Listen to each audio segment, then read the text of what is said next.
Les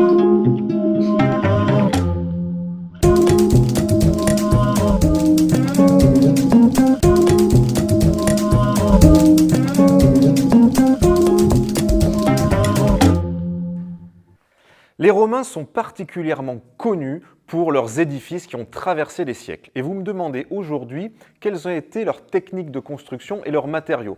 Alors très rapidement, au niveau des matériaux, il faut déjà penser à la pierre, donc qui est taillée dans des blocs plus ou moins importants et qui va permettre justement une grande solidité et durabilité des bâtiments. Ensuite, nous avons l'argile. L'argile qui va être traitée, séchée, cuite et qui va être utilisée soit dans les murs comme briques, soit sur le toit pour faire des tuiles.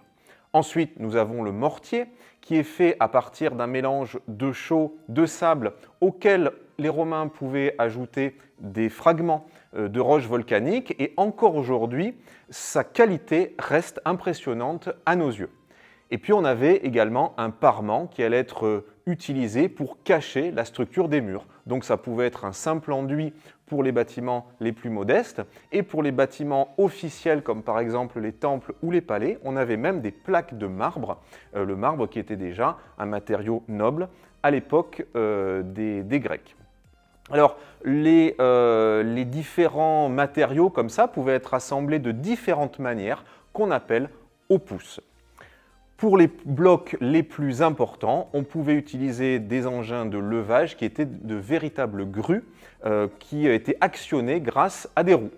Alors toutes ces techniques, justement, tout ce savoir-faire et ces matériaux vont permettre aux Romains de construire des bâtiments immenses comme des amphithéâtres, comme des thermes, comme des temples et d'utiliser des techniques architecturales qui étaient encore très peu employées à l'époque comme des arches, des voûtes ou des dômes.